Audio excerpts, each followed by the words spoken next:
Cette vidéo vous est présentée en partenariat avec Embark, Warlelo Community Schools et Hawkeye Community College. Aujourd'hui, nous discutons du fonctionnement de la notation au collège ou lycée. Les notes aident les élèves et les parents à comprendre comment ils réussissent à l'école.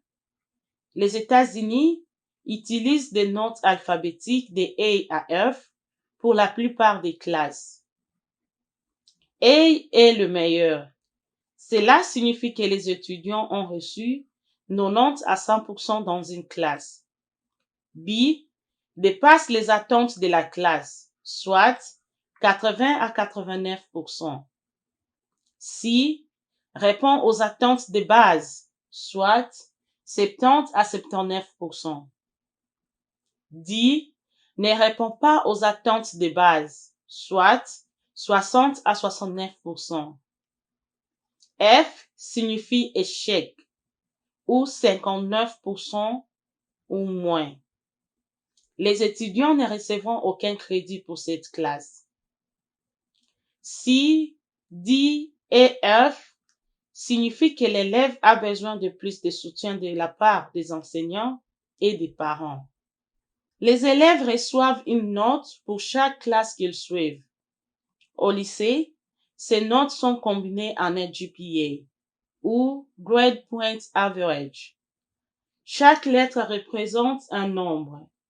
Ces chiffres peuvent être différents selon l'école, mais dans la plupart des États, les numéros attribués aux notes alphabétiques sont A et 4.0, B et 3.0, C et 2.0, D est égal à 1.0 et F vaut 0.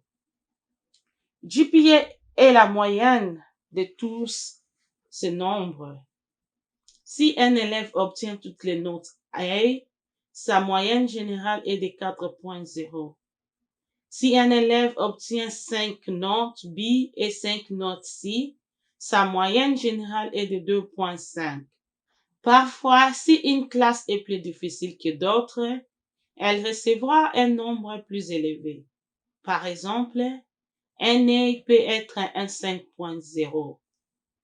Les classes les plus difficiles incluent AP, qui signifie Advanced Placement, et honorent les classes. Ce sont généralement des cours de niveau universitaire et aident à améliorer les applications universitaires. Les élèves devraient toujours discuter de la prise de cours AP avec un conseiller scolaire. Avoir une moyenne générale élevée au lycée est important pour l'université et le montant de bourse que vous recevez pour l'université en dépend aussi. Les collèges acceptent les étudiants en fonction de leur GPA ou moyenne cumulative.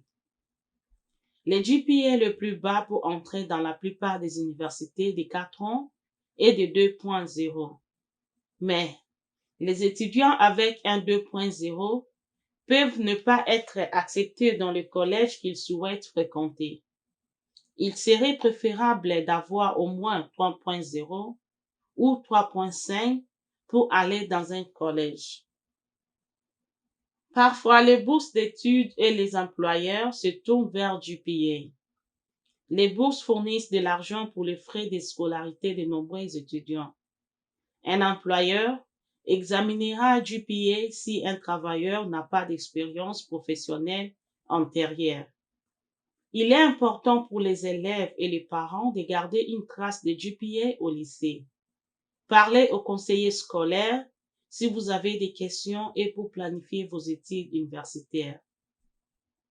Merci d'avoir écouté. Nous espérons que cette vidéo vous sera utile. Pour plus de vidéos comme celle-ci, cliquez sur s'abonner sur YouTube et partagez nos vidéos avec vos amis et votre famille. Veuillez nous aider en répondant à une brève enquête sur cette vidéo. Les liens vers l'enquête se trouvent dans la zone de description ci-dessous. Merci d'avoir regardé.